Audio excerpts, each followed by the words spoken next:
My name is Yoon Ok. I came from Edmonton, and actually I came from originally South Korea 20 years ago, long time ago.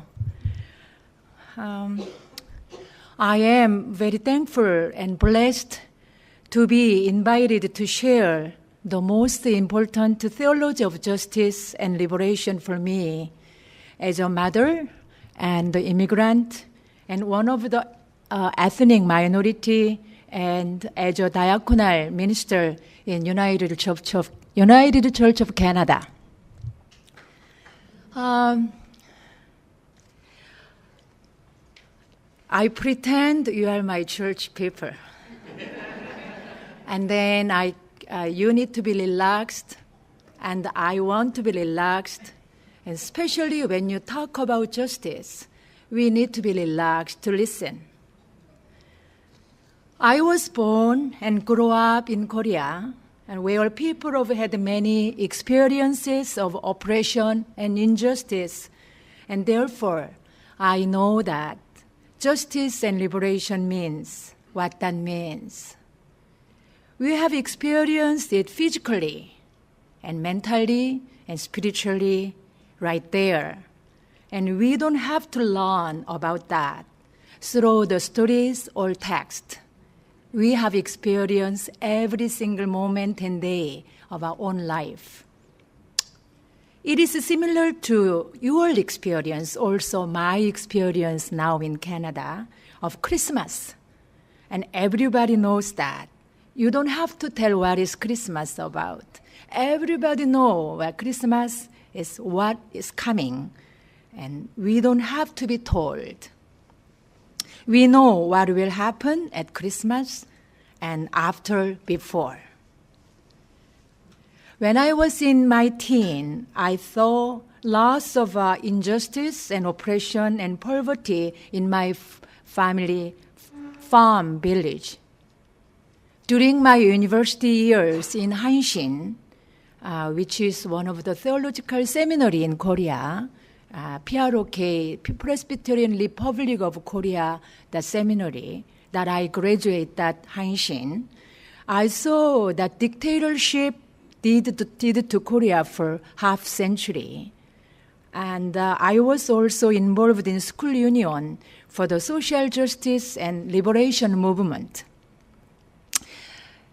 When I was in my 20s, I was involved in struggle for women's rights and solidarity for human rights. I am so thankful for those experiences, and through them, I have come to see the whole world, what's happening in human life of society. I have come to understand what's happening and what is wrong and who are the vulnerables. And I also have come to understand who is our enemy and who is our neighbors, and all about what community living and family means.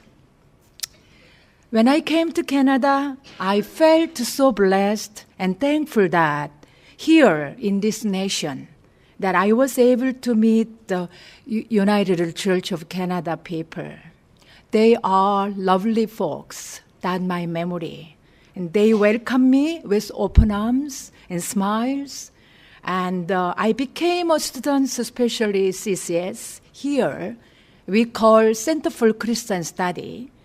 And CCS circles of colleagues and mentors, friends like you. Now you are here. And they all welcomed me and openly embraced my weaknesses. One of them is language barrier and limitation, and invited me to be part of their circle. Due to their ongoing support, this is very important that I want you hear. That is, before we want to think about liberation or justice, that due to your ongoing support and love, that you have helped me to grow in the faith community, and I have come to understand life, work in Canada over the last 20 years. I have never doubted that my place here with you, that where I live, work as a diaconal minister in the UCC, because you are in United Church of Canada, walk with me as a companions, striving for justice, love, and compassion. Today, I have just one question that you will hear later, that I like you to think about, carry on that question for you, your ministry and work. I will share with that question later before I share this. One of the favorite passages is that at Isaiah, the book of Isaiah, chapter 25. There is selected reading that I know we are running over the time, but I like to read a little bit. It's here. No more babies dying in the cradle, or old people who don't enjoy the full lifetime. 100th birthday will be considered in no more. Will build houses and move in, and they will plant fields and eat what they grow. So no more buildings a house that some outside takes over. No more planting fields that some enemy that confiscates. So wolf and the lamb will graze the same straw. Neither animal nor human will kill or hurt. From this reading, Isaiah was crying for justice and love for all. And justice is about, for me, is ordinary lives that most of us who live in North America, and including myself. I can celebrate my birthday and send a card to my family in Korea. I have a place to live and food to eat and can see my friends whatever I want. We call this basic needs. But there are millions people around the world. They don't have those kind of basic needs. And they don't have to eat. They have no place to stay with their families. And they have no water, clear water to drink. It's clear that they don't have a basic need, but we have. So think about that question. Liberation theology and justice is not something else that we are to build something else. It is just that we have everybody able to have, because God gives us everything enough to share and live together. But somehow, something was missing. Something was lack of something to understanding and sharing and support and love and care. That's why there's millions of people, they don't have those basic needs that we have. One of my favorite theologian, liberation theologian, the Ron Heiser, he said, there can be no good spiritual health without social justice and working for the right causes. A good Christian not only prayers, attend the church, or follow the commandments, has good morals, etc., but also does not ignore the social teachings of the Scripture and the church when it comes to dealing with social justice. All of these go hand in hand together and not alone. So just as the importance of prayer and good private morals are the foundation of a good spiritual life, so are the importance of the social justice and friendship, like a CCS does, and a lot of good Christian does, support each other like companions. That's friendship and the struggle, the poor, and all of these are non-negotiable. And there is one of the famous Minjung theologian, Nam Dong-seo. He explained what is liberation theology and justice. He said, He died. He was born 18 and died 94.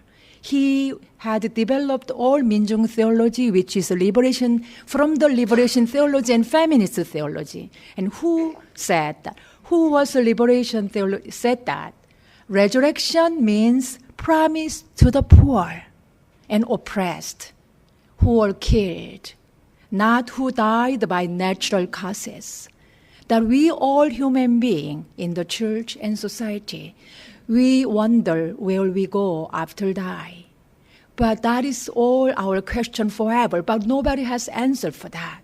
He said the liberation means, and just that the church means that how we can spread the goodness to the poor and oppressed because they are being killed. So I like to show that the one question I promised to you to carry on. United Church folks, we are justice-oriented people.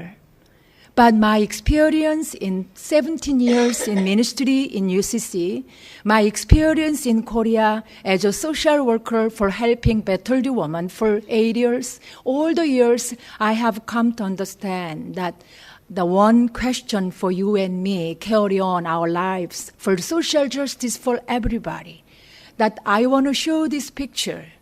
Can we go deeper? And God calls us deeper. To me, we as united people, we are very, very well social justice-oriented people.